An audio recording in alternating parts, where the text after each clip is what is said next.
Hi, ధర్మపీఠం కార్యక్రమానికి స్వాగతం.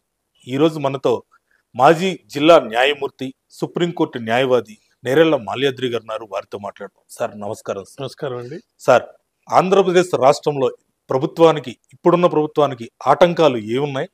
వాటిని అధిగమించి ముందుకెళ్ళడానికి వారు ఏం చేయబోతున్నారు? ముందుగా ధర్మపీఠం ప్రేక్షకులకి నా యొక్క హృదయపూర్వక నమస్కారాలు, యాజమాన్యానికి కూడా నమస్కారాలు, మీ అందరికీ కృతజ్ఞతలు, ధన్యవాదాలు. ఆంధ్రప్రదేశ్ రాష్ట్రం అంటే నాకు ప్రత్యేక అభిమానం. కారణం, నేను అక్కడ కావలి, మా నేటివ్ ప్లేస్ నెల్లూరులో పుట్టాను, అమెరికన్ హాస్పిటల్. ఎట్లాగైనా సరే దాన్ని అభివృద్ధి చెందించే, ఇంకా మిగతా రాష్ట్రాలతో పోలిస్తే అది ముందుకెళ్లాలని కోరుకుంటుంది. కానీ ఇప్పుడు ప్రస్తుతం అక్కడున్న పరిస్థితులు, ఈ ఎలక్షన్స్ అప్పుడు వాళ్ళు చెప్పిన బడ్జెట్ అలిగేషన్స్, మేనిఫెస్టోలో చెప్పిన విషయాలు, ఇవన్నీ చూస్తే భయం వేస్తున్నాయి. చాలా టైట్ రోప్లో వాళ్ళు ఉన్నట్టుగా మనకు తెలుస్తుంది. 2 మినీ రఫ్ బడ్జెట్స్ కింద వేసి ఇప్పుడు ఫైనల్ బడ్జెట్ అనేది ఇవ్వడం జరిగిందనమాట. అంటే 2024-25కి నవంబర్ 11th నాడు ఒక బడ్జెట్ ఇచ్చారు. ఈ నెల పయ్యావుల కేశవ్ గారు ఆయన ఇచ్చినటువంటి బడ్జెట్స్ మనం కనుక చూస్తే ఖచ్చితంగా ఈ సూపర్ 6 అని వాళ్ళు ఏదైతే పెట్టారో దాంట్లో ఉన్న సూపర్ 6 వాళ్ళు చేయలేరు. ఒకటి, 7 ఏళ్లలో 39%, సుమారు 39.15% డెట్ తీర్చాలి వీళ్ళు. డెట్ ఎంత ఉందంటే 1,39,567.14 crores ఉంది. అంటే ఎంత అప్పు ఉంది అనే దానికి మీకు చెప్తున్నా. ఇప్పుడు వాళ్ళు తల్లికి వందనం ఒకటి, దీపం 2 ఒకటి, దీనికి సంబంధించి మాత్రమే వాళ్ళు ఇంకా ఫండ్స్ అలాట్ చేయలే ఇన్ని రోజులైనా కూడా సూపర్ 6లో. అట్లే ఇంకా వాళ్ళకి పోల్ ప్రామిస్ కింద 15,000 రూపాయలు ప్రతి సంవత్సరం ఈచ్ స్కూల్ గోయింగ్ చిల్డ్రన్కి ఇవ్వాలి. తర్వాత ఉమెన్కి 1,500 రూపాయలు 19 సంవత్సరాల నుంచి 59 సంవత్సరాల మధ్యలో ఉన్న ఉమెన్కి 1,500 రూపాయలు ప్రతి నెల ఇస్తానని చెప్పి ఒక ప్రామిస్ చేశారు. అదేవిధంగా వాళ్ళు 20 లక్షల జాబ్స్ క్రియేట్ చేస్తా అన్నారు. అన్ఎంప్లాయ్మెంట్ కింద 3,000 రూపాయలు ప్రతి నెల ఇస్తా అన్నారు. జరగలేదు. ఇవన్నీ జరగాలంటే ఏం జరగాలి? సంపద కావాలి. గతంలో ఏదైతే సంక్షేమ పథకాలకి జగన్ గారు ఖర్చు పెట్టారో, చంద్రబాబు నాయుడు గారు కూటమి ప్రభుత్వంలో వాళ్ళు ఇచ్చిన హామీలకు సంబంధించి నెరవేర్చాలంటే అంతకంటే 30-40 వేల కోట్ల రూపాయలు ఎక్కువ ఖర్చు పెట్టాలి. దానికి సంబంధించి ఇంకా ముఖ్యమైన విషయం ఏంటంటే, ఒక ఎన్డీఏ గవర్నమెంట్ నుంచి 85,577 క్రోర్స్ని ఫైనాన్షియల్ ఛాలెంజెస్ ఉన్నందువల్ల వెల్ఫేర్కి ఫోకసింగ్ ఆన్ ఉమెన్కి, చిల్డ్రన్కి, మైనారిటీస్కి, బ్యాక్వర్డ్ క్లాసెస్కి, షెడ్యూల్ క్యాస్ట్కి, షెడ్యూల్ ట్రైబ్స్కి ఇది స్పెండ్ చేస్తున్నారు. కానీ అన్ఎంప్లాయ్మెంట్ కింద సుమారు 74,000 కోట్ల రూపాయలు ఇవ్వాలి. Cost of implementing all these major poll promises, unemployment అనుకోండి, లేకపోతే 1,500 అనుకోండి, సుమారు 74,000 కోట్ల రూపాయలు అదనంగా ఖర్చు పెట్టారు. ఇంత డబ్బు ఎక్కడుంది? లేదు కదా. చూస్తే 2022-23కి 32.17% of the cross state domestic product GSDP కింద చూపిస్తున్నారు. అదే 43.8% ఎక్సీడింగ్ అవుతుందంట ఇప్పుడు. అలా ఎక్సీడింగ్ అయినందువల్ల 4.3% స్టేట్ ప్రాజెక్ట్స్కి సంబంధించి ఫిజికల్ డెఫిసిట్ అంత ఎక్కువ ఉంది. ఫైనాన్స్ కమిషన్ రికమెండ్ చేసింది 3%. సో ఎక్కడ 3%, ఎక్కడ 4.3? సో చాలా కష్టమైన పరిస్థితి. అయితే ఎన్డీఏ గవర్నమెంట్ నుంచి వీళ్ళకున్న ఇన్ఫ్లుయెన్స్ వల్ల ఇప్పుడు వీళ్ళ అవసరం అక్కడ ఉంది కాబట్టి ఒక 15,000 కోట్లు మల్టీలేటరల్ ఫండింగ్ ఏజెన్సీస్ నుంచి, సెంట్రల్ గవర్నమెంట్ హెల్ప్ తోటి, ట్రంక్ అంటే మెయిన్ ఇన్ఫ్రాస్ట్రక్చర్ అమరావతిలో డెవలప్ చేయడానికి డ్రీమ్ సిటీలో తెచ్చుకున్నారు.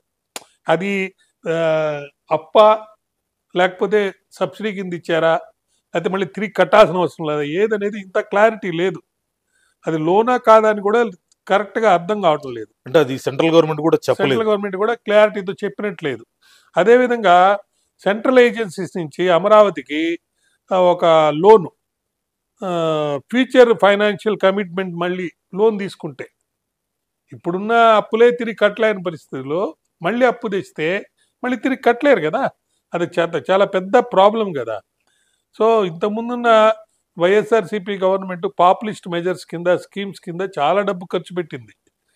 అంటే ఇన్ఫ్రాస్ట్రక్చర్ డెవలప్మెంట్కి ఓకే, ఇప్పుడు ఖర్చు పెట్టాల్సిన ఒక అవసరం ఎంతైనా ఉంది, దానికి ఒక ప్లానింగ్ కూడా ఉంది. కానీ దానికి డబ్బులు అనేది లేవే. అది క్యాపిటల్ ఎక్స్పెండిచర్ని సుమారు 32,712.84 crores ప్లాన్ చేశారు.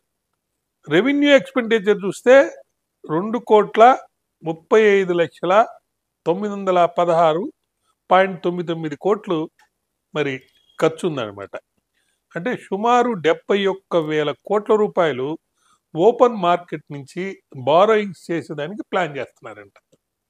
మరి అట్లా బారోయింగ్ చేసి డబ్బు తెస్తే మరి అదే డబ్బు మళ్ళీ తిరిగి కట్టాలంటే రాబోయే ప్రభుత్వం ఎలా కడుతుంది? ఒకటి, సెంట్రల్ గవర్నమెంట్ కూడా ఎన్డీఏలో పార్ట్ కాబట్టి కొంత హెల్ప్ చేసేదానికి సిద్ధంగా ఉండొచ్చు. కానీ ఆర్బీఐ రూల్స్ ఉంటాయి, సెంట్రల్ అంటే ఐఎంఎఫ్ లోన్స్ కానీ ఇటువంటి వచ్చినప్పుడు కొన్ని రెగ్యులేషన్స్ అవన్నీ ఉంటాయి. వీటన్నిటికి సంబంధించి ఎలా వీలవుద్ది? సుమారు 2.94 lakh crores అప్పు తెచ్చే పరిస్థితి ఇప్పుడు ఉందంట. కాగ్ రిపోర్ట్ కూడా లైబిలిటీస్ అంటే డెట్ రూపంలో కానీ, గ్యారంటీస్ రూపంలో కానీ, ఆఫ్ బడ్జెట్ కానీ, బారోన్స్ కానీ ఇవన్నీ చూస్తే చాలా రిస్క్ ఉన్న, అంటే టార్గెట్ ఆఫ్ డెట్ స్టెబిలైజేషన్ అని చేస్తారు. దానికి సంబంధించి చూసినప్పుడు చాలా హై రిస్క్ ఉందన్నమాట. ఈ హై రిస్క్ ఉన్నప్పుడు మరి ఎలా వీలవుతుంది? యాన్యువల్గా శాలరీస్ కానీ, లేదా పెన్షన్స్ కానీ, లోన్ రీపేమెంట్స్ కానీ, ఇంట్రెస్ట్ కానీ వీటన్నిటికి సంబంధించి 1.30 lakh crores యాన్యువల్గా స్పెండ్ చేస్తున్నారు. శాలరీస్కి 11.79 lakh ఎంప్లాయీస్ ఉన్నారు వీళ్ళు. అదేవిధంగా 3.59 lakhs పెన్షనర్స్ ఉన్నారు. వాళ్ళకి సంబంధించి 57,827 కోట్లు ఒకటి అంటే ఎంప్లాయీస్కి, 21,696 కోట్లు ఒకటి పెన్షనర్స్కి స్పెండ్ చేస్తున్నారు. ఇవి కాకుండా ఇంట్రెస్ట్ పేమెంట్ కింద ప్రతి సంవత్సరము డెట్ సర్వీసింగ్ అంటే ఇంట్రెస్ట్ ప్లస్ అసల్లో కట్టేదానికి 29,295 కోట్లు వాళ్ళు సుమారు కడుతున్నారు. ఈ పరిస్థితుల్లో అప్పులు తీసుకొచ్చి దాని మీద డిపెండ్ అయ్యి సంక్షేమ పథకాలు నడిపే పరిస్థితి, గత్యంతరం లేని పరిస్థితి అక్కడ వచ్చింది. ఎందుకంటే పోల్ ప్రామిసెస్ చేయకపోతే చెడ్డ పేరు వస్తుంది. పోల్ ప్రామిస్ చేయాలంటే డబ్బు కావాలి. సంపద సృష్టిస్తానని చెప్పి వచ్చారు. కానీ ఒక డెట్ మేనేజ్మెంట్ చేసే ఒక సంస్థలాగా గవర్నమెంట్ అయిపోయింది. అప్పుల్ని ఎలా జాగ్రత్తగా తీర్చాలి, అప్పులు ఎలా తీసుకురావాలి, ఆ తీసుకొచ్చిన అప్పుని ఎలా సమర్థవంతంగా ఖర్చు పెట్టాలి అనే మేనేజ్మెంట్ చేసే ఒక ఎక్సర్సైజ్ మాత్రం చేసే సంస్థలాగా గవర్నమెంట్ తయారైంది. కానీ సంపద సృష్టించిన సంపదలో ఆదాయం వచ్చి ఆ ఆదాయాన్ని ఖర్చు పెడుతూ అప్పులు తీరుస్తూ అటు సంక్షేమం అభివృద్ధి రెండు కళ్ళ రూపంలో ముందుకెళ్లే విధంగా మరి ఇప్పుడు పరిస్థితి అయితే లేదు. వెల్త్ క్రియేషన్ అనేది కనపడటం లేదు. ఏదో రెవెన్యూ డెఫిసిట్ కానీ ఆ గ్యాప్ని బ్రిడ్జ్ చేయడానికి మన ఇంట్లో కూడా మనం ఏదో ఒక అప్పు ఉంటుంది ఆల్రెడీ, కానీ పిల్లవాడు చదువు వచ్చినప్పుడు, ఆరోగ్యం వచ్చినప్పుడు ఇంకా అప్పు తెస్తాం. ఆ అప్పు తీసుకొచ్చింది పాతది కలిపి ఆ గ్యాప్ని ఏదో విధంగా బ్రిడ్జ్ చేసి ఫిల్ చేసుకొని ఆదాయం పెంచేదానికి ప్లాన్ చేస్తాం. ఇలాంటి ఎక్సర్సైజ్ జరిగే ఈ రోజుల్లో మరి ఈ డిజిటల్ అరెస్ట్లని, లేకపోతే ఇంకా చెప్పాలంటే ఎలక్షన్స్లో వేరే స్టేట్స్కి వెళ్ళి అక్కడ ఆ, వాళ్ళ స్ట్రాటజీ ప్రకారం వాటిలో ఇంటర్ఫియర్ అయ్యి కొంత క్రిటిసిజం వాళ్ళని చేసి ఒక విధంగా ఒక డైవర్షన్ పాలిటిక్స్ ఇది. అయితే ఇక్కడ ఏంటి, సెంట్రల్లో గవర్నమెంట్ చాలా వీక్గా ఉంది, అటు రాజ్యసభలో కానీ ఇటు లోక్సభలో కానీ. మరి చంద్రబాబు నాయుడు యొక్క అవసరం ఎంతైనా ఉంది, మళ్ళీ చంద్రబాబు నాయుడికి ఆ, పవన్ కళ్యాణ్ అవసరం ఎంతైనా ఉంది, సంఖ్యాబలంగా కాకపోయినా కానీ మోరల్గా. ఎందుకంటే ఈయన జైల్లో ఉన్నప్పుడు ఆయన వెళ్ళి అక్కడ డిక్లేర్ చేసి ఆయన సపోర్ట్ చేసి ఈయన తీసుకొచ్చారు. గవర్నమెంట్ రావడానికి చాలా కారణాలు ఉన్నాయి. ఇప్పుడు ఆయన ఒక పవర్ఫుల్ నెంబర్ 2 అనుకోవచ్చు. కానీ చంద్రబాబు నాయుడు గారికి వాళ్ళ అబ్బాయిని తీసుకొచ్చి ముఖ్యమంత్రిని చేయాలని ఆయనకు ఉంటుంది. సో ఇవన్నీ రాజకీయంగా మనం చూసినప్పుడు సామాన్య మానవుడికి కావాల్సింది ఏంటి? ఇప్పుడు ఎలక్ట్రిసిటీ ఇష్యూ మనం చాలా సందర్భాల్లో మాట్లాడుకున్నాం. ₹2.92 సెంట్రల్ గవర్నమెంట్ ఒక అగ్రిమెంట్ ఎంటర్ అవుతుంటే గుజరాత్లో ₹1.50 ఇచ్చేవాడు ఉంటే ఇప్పుడు వీళ్ళు చేసుకున్న అగ్రిమెంట్ ఆదాయంతో చూస్తే 5 చిల్లర రూపాయలతోటి సుమారు 2 లక్షల కోట్లు 25 సంవత్సరాల్లో అప్పు చేసి మన నెత్తిన పెట్టేస్తున్నారు. అంటే సామాన్య మానవుడికి. దానికి సంబంధించి మనం ఆల్రెడీ ఒక డిమాండ్ చేసాము, అందరినీ రిక్వెస్ట్ చేస్తున్నాము, మీరు దయచేసి రాజకీయాలు ఎన్నున్నా కానీ అంధకారంలోకి ఆంధ్రప్రదేశ్ తీసుకెళ్లొద్దు. ఎలక్ట్రిసిటీకి సంబంధించి ఏదైతే పథకాలని లేదా ఏదైతే స్కీములు ఏదైతే అగ్రిమెంట్లు ఎంటర్ అయ్యారో వాటిని రద్దుపరిచి ఎవరిని జైలు పంపాలో వాళ్ళు పంపండి, నిజంగా వాళ్ళు తప్పు చేసి ఉంటే. ఇప్పుడు అమెరికాలో ఇచ్చినటువంటి కేసుల ప్రకారం 1750 కోట్ల రూపాయలు జగన్ ప్రభుత్వానికి లేదా జగన్ గారికి లంచం కింద ఇచ్చారని చెప్పి అలిగేషన్స్ అక్కడ చేస్తున్నారు. ప్రజల్లో దీని మీద చాలా చర్చ జరుగుతుంది. అయినా దానికి సంబంధించి ఎటువంటి చర్య ఇప్పుడు దాకా తీసుకోలేదు, తీసుకునే పరిస్థితి లేదు, అవకాశం లేదు. కానీ ప్రజలు మటుకు చేయండి అని కోరుతున్నారు.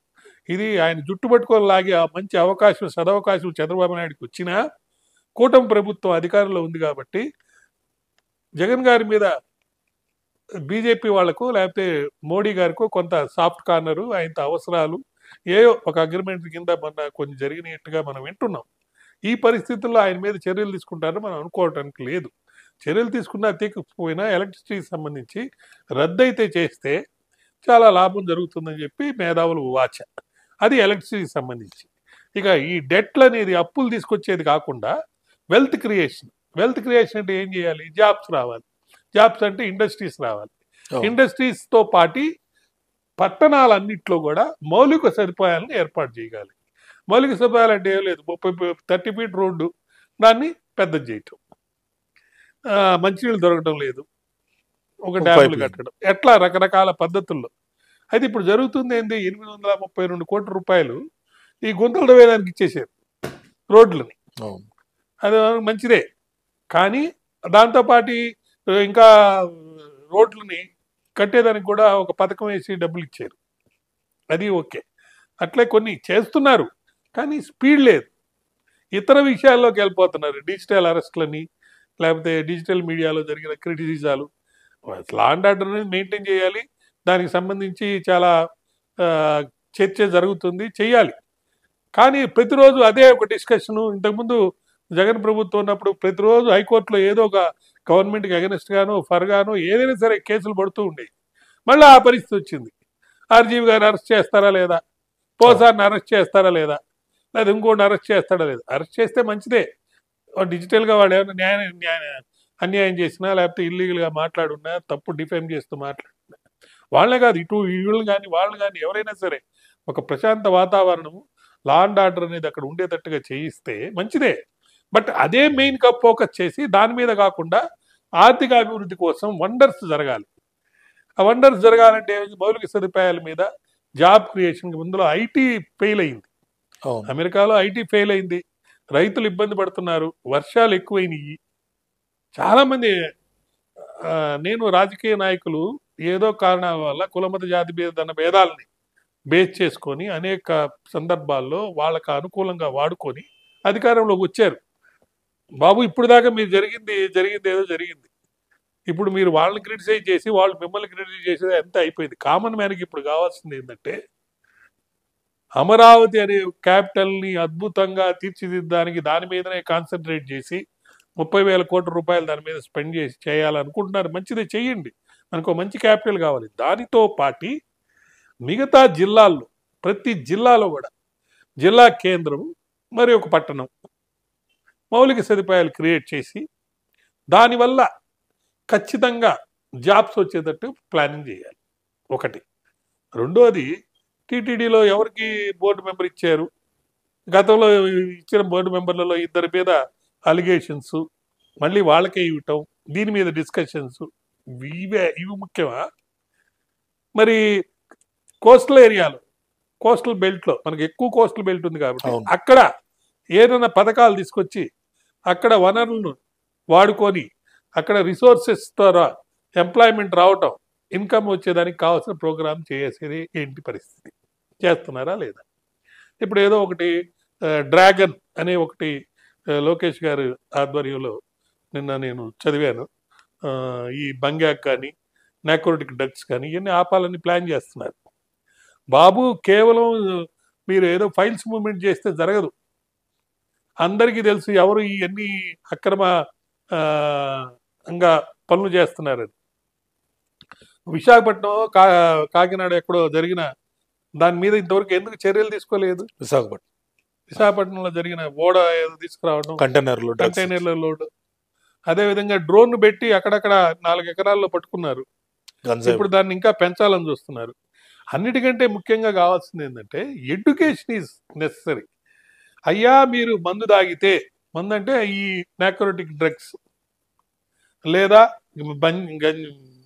బంగాకు, గంజాయి ఇటువంటి వాడితే మీ ఆరోగ్యం ఇట్లా దెబ్బతింటుంది, మీ ఆర్థిక పరిస్థితి ఇలా దెబ్బతింటుంది. దీని మీద ఎక్కువ ఎడ్యుకేషన్ జరగాలి. కన్జ్యూమ్ చేసేవాడు ఉంటేనే కదా అమ్మేవాడు ఉండేది. కన్జ్యూమర్స్ తక్కువయ్యారనుకో అమ్మేవాళ్ళు ఉండరు. అదేవిధంగా అమ్మేవాళ్ళకి మీరు డ్రాగన్ డ్రోన్ ద్వారా మీరు చేస్తానంటున్నారు, మంచిదే. కానీ ప్రజల్లో చైతన్యం వచ్చి ఈ మద్యపానం మీద అప్పుడు నెల్లూరు జిల్లా నుంచి రోసమ్మ గారి ఫైట్లో ఈనాడు సహకారంతో ఏ విధంగా ప్రారంభించగలిగారు, దీని మీద కూడా ఇంకా ఎక్కువ రావాలి. కొన్ని సినిమాలు చూస్తుంటే, కొన్ని యూట్యూబ్లు వింటుంటే ఆర్థికంగా మనం నలిగిపోవడానికి స్కిల్స్ డెవలప్, యంగ్స్టర్స్ విద్యార్థుల యొక్క స్కిల్స్ డెవలప్ కాకపోవడానికి మెయిన్ కారణం మద్యపానం, ఈ నాకోటిక్ డ్రగ్స్. వాళ్ళ యొక్క అమూల్యమైన సమయం దుర్వినియోగం అయిపోతుంది. ఇది కరెక్ట్. కాబట్టి lot of education is required. చైతన్యపరచాలి విద్యార్థుల్ని, యంగ్స్టర్స్ని ఈ పర్టికులర్ ఈ మీనేస్ తప్పించేదానికి. పంజాబ్ వెళ్ళి పంజాబ్లో అక్కడ ఎలా దీన్ని అరికడుతున్నారు అనే దానికి సంబంధించి కొంత ఎడ్యుకేషన్ చేయాలని చెప్పి కూడా ఒక నిర్ణయం తీసుకున్నారు. అదేవిధంగా ఎవరైతే ఈ యొక్క డ్రగ్స్ వాడేవాళ్ళు, లేకపోతే డ్రగ్స్ పెడలర్స్, లేకపోతే అమ్మేవాళ్ళు, క్రియేట్ చేసేవాళ్ళు, ఇటువంటి వాళ్ళ మీద కేసులు వచ్చినప్పుడు వాళ్ళకి సంక్షేమ పథకాల నుంచి ఎటువంటివి కూడా వాళ్ళకి అందకుండా చేయాలన్నారు. దాంతోపాటు ఒక స్టిగ్మా పడాలి వాళ్ళ మీద. వీళ్ళు ఇటువంటి పనులు చేస్తున్నారు కాబట్టి వీళ్ళకి ఎవరు రిసోర్సెస్ ఇవ్వకూడదు, ఉద్యోగాలు ఇవ్వకూడదు, గవర్నమెంట్లో జాబ్స్ కూడా వీళ్ళకి రాకూడదు.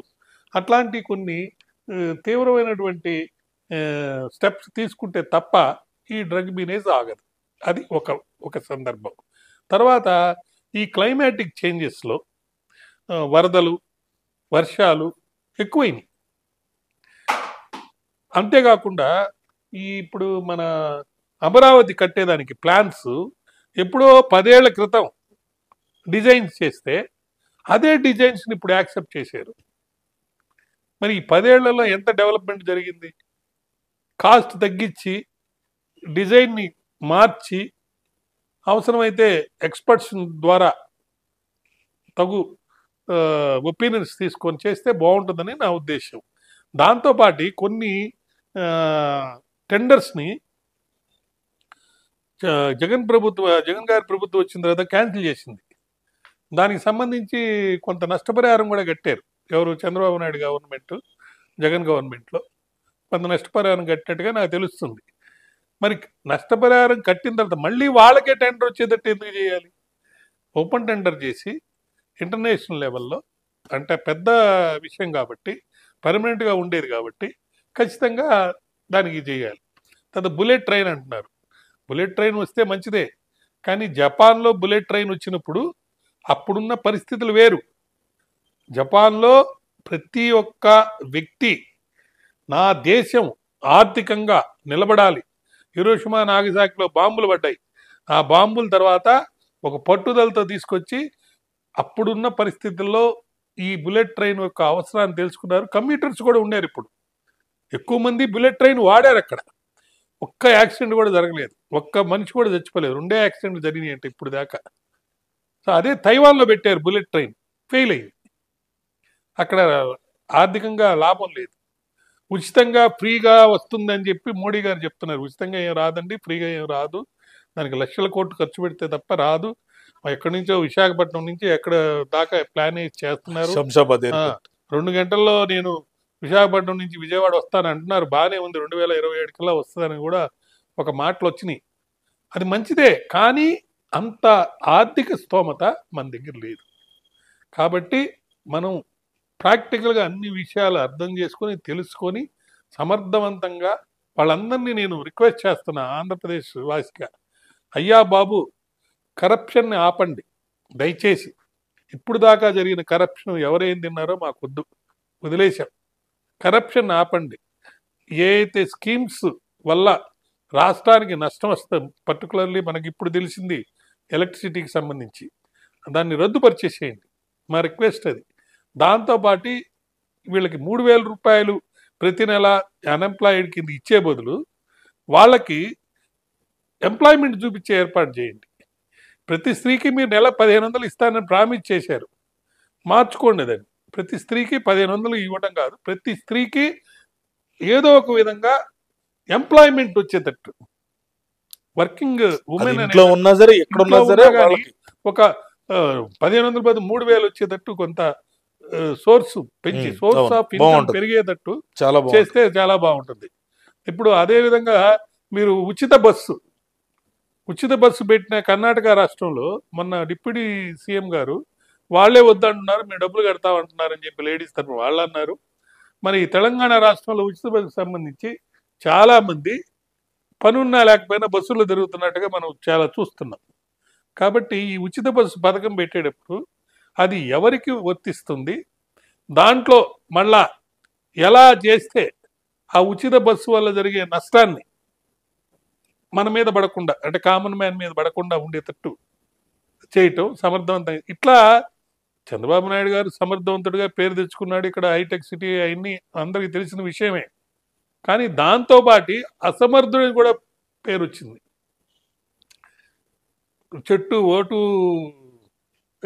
చెట్టు పథకం వచ్చింది కదా, దాంట్లో హైలీ కరప్టెడ్ అయినందువల్లే కదా అప్పుడు మార్చాలని ఒక దీంతో ఆయన మళ్ళీ ఓడిపోవడం జరిగింది. ప్రజలు చాలా తెలివిగలవాళ్ళు, అన్నీ గమనిస్తున్నారు. ఇప్పుడు ఏం మాట్లాడకపోవచ్చు, కానీ ప్రజల మైండ్లో ఒకటైతే ఉంది. ఏంటి, ఆయన వద్దనుకొని ఈయన తీసుకురావడానికి మెయిన్ కారణం ఏంటంటే సంపద సృష్టిస్తాడని. సంపద మీరు సృష్టించేదానికి ఏ ఏ పథకాలు చేస్తున్నారు, ఆ పథకాల్లో ఫెయిర్నెస్ ఉందా, జవాబుదారితనంతో చేస్తున్నారా, పారదర్శకతో చేస్తున్నారా? ఒకవేళ లేకపోతే నేను రిక్వెస్ట్ చేస్తున్నా, అయ్యా అందరికీ కూర్చోబెట్టి డిస్కస్ చేసి ఇప్పుడున్న పరిస్థితుల్లో ఖర్చులు ఎక్కువ పెట్టకుండా అనవసరం విషయాల మీద డైవర్షన్ చేసి స్టేట్ని ఒక law and order problem create చేసి, లేకపోతే ఉన్నట్టుగా కాకుండా, లేకపోతే అపోజిషన్ మీద ఒక యుద్ధ వాతావరణం కాకుండా సమర్థవంతంగా చేసుకోవచ్చు. అపోజిషన్ లీడర్ పోస్ట్ ఇచ్చినందువల్ల వచ్చిన నష్టం ఏం లేదు, ఒక క్యాబినెట్ ర్యాంక్ పోతుంది. లేదు, ఖచ్చితంగా ఇవ్వదలుచుకోలేదు, దాని మీద ఎందుకు ఇవ్వడం లేదని చెప్పి అర్థమయ్యేటట్టు చెప్పి అదొక ఫైట్ లాగా లేకుండా, ఇవ్వకపోయినా మీకు ప్రాపర్ రెస్పెక్ట్ ఇస్తాము అని చెప్పి అపోజిషన్ లీడరే లేకుండా అపోజిషన్ లీడర్ నేను రానని చెప్పేస్తున్నాడు అసెంబ్లీకి. మరి అసెంబ్లీలో ప్రతిపక్ష పాత్ర వాళ్ళు ఎలా చేస్తారు? కాబట్టి సమర్థమైన నాయకుడు, తప్పొప్పులు ఎన్నున్నా, గతంలో రాజశేఖర రెడ్డి, చంద్రబాబు నాయుడు ఇద్దరు ఉన్నప్పుడు ఎలా ఉందో దాంట్లో జగన్ గారిలో కూడా అనేక మార్పులు రావాలి, వస్తాయి. ఎందుకంటే ప్రజలు లేకుండా ఆయన ఏమి ముందుకు పోయి చేసే ఏం లేదు. అవును. ఆయనకి 45% 40% ఓట్లు వచ్చినాయి కాబట్టి, కొంతమంది ప్రజలు ఆయన పక్కన కూడా ఉన్నారు కాబట్టి, మళ్ళీ ప్రభుత్వం ఆయన్ని రావాలని కోరుకుంటున్నాడు కాబట్టి, నేను అసెంబ్లీకి పోననే మాట కాకుండా అసెంబ్లీకి పోయి మీరు పార్టిసిపేట్ చేసి ప్రజల వాడిని మీరు వినిపించాల్సిన బాధ్యత మీ మీద ఉంది. ఆ విధంగా చేస్తారని నేను ఆశిస్తున్నాను. దాంతో కన్స్ట్రక్టివ్గా వీళ్ళు కూడా వాళ్ళు ఇచ్చినటువంటి ఐడియాస్ తీసుకోండి. ఇప్పుడు అయితే ఎవరు కూడా డిజిటల్ మీడియాలో ఒకరినొకరు తిట్టే పరిస్థితి లేదు. ఎందుకంటే ప్రజలు బుద్ధి చెప్పేశారు. ఎవరైతే తిట్టారో వాళ్ళ మంత్రులతో సహా గుడివాళ్ళలో అత్యధిక ఓట్ల తేడాతోటి ఓడిచ్చేశారు. కాబట్టి ఇప్పుడు అక్కడ జరిగేది డిస్కషన్ అనేది పిల్లలకి ఎట్లా స్కిల్ డెవలప్మెంట్స్ జరగద్ది, ఉద్యోగాలు ఎలా వస్తాయి, మౌలిక సదుపాయాలు కలిగించేదానికి ఏ పథకాలు వస్తాయి, దాంతోపాటు అమరావతి కట్టేటప్పుడు దుబారా ఖర్చు లేకుండా అప్పు తెచ్చి డబ్బులు కట్టడం కాకుండా సంపద సృష్టిస్తూ ఎలా కడతారు, ఏదో అపోహలు అబద్ధాలు చెప్పి రాజ్యాన్ని పరిపించాలంటే కాకుండా న్యాయవంతంగా ధర్మవంతంగా అదేవిధంగా అభివృద్ధి పదంలో రాష్ట్రాన్ని తీసుకెళ్తారని ఇప్పుడు మనం అన్ని స్టాటిస్టిక్స్ అన్ని చెప్పాను నేను. వాటిని చూస్తే నాకు భయం వేస్తుంది. రాష్ట్రం ఏమైపోతుంది, విద్యార్థులు ఏమైపోతారు, యువత ఏమైపోతారు, స్థూల సమస్యలు ఎలా తీరుస్తారని. అందువల్లనే రేవంత్ రెడ్డి గారు ఒక మాట అన్నాడు, నాకు పోటీ చంద్రబాబు నాయుడు, నేను ఆయనంత సమర్థవంతంగా చేయలేను, ఆయన 24 గంటలు 18 గంటలు ఎన్నో చేస్తారు, నేను ఆయనతో పోటీ పడి ఇంకా నేను కష్టపడి చేస్తానని చెప్పారు. అంత పేరున్న చంద్రబాబు నాయుడు గారు అందులో సెంట్రల్లో ఒక కీలకమైనటువంటి పోస్ట్లో ఉన్నారు. ఇప్పుడు ఆయనకు ఒక అవకాశం వచ్చింది కాబట్టి ఏదో విధంగా స్పెషల్ స్టేటస్ తేవడంలో కానీ, లేకపోతే రైల్వే జోన్ ఏర్పాటు చేయడంలో కానీ, విశాఖపట్నం స్టీల్ ప్లాంట్ అమ్మకుండా చేసడంలో కానీ, తర్వాత ఎలక్షన్స్లో ఈవీఎంలు వాడారని అపవాదు లేకుండా ఏదైనా ఎలక్షన్స్ జరిగేటప్పుడు కానీ ఏదైనా సమర్థవంతంగా పారదర్శకంగా చేయాలని చేస్తారని నేను ఆశిస్తున్నాను. ఒకవేళ ఎవరి మనసులో ఏదన్నా ఉంటే దయచేసి ప్రజల్ని గురించి, వాళ్ళ సంక్షేమం గురించి, వాళ్ళ రక్షణ గురించి ఆలోచించి దయ ఉంచి మీరందరూ చక్కగా మంచిగా ప్రేమతోటి ప్రజల అభివృద్ధి కోసం, రాష్ట్ర అభివృద్ధి కోసం పడాలని ఆశిస్తూ ప్రార్థిస్తూ సెలవు తీసుకుంటున్నాను.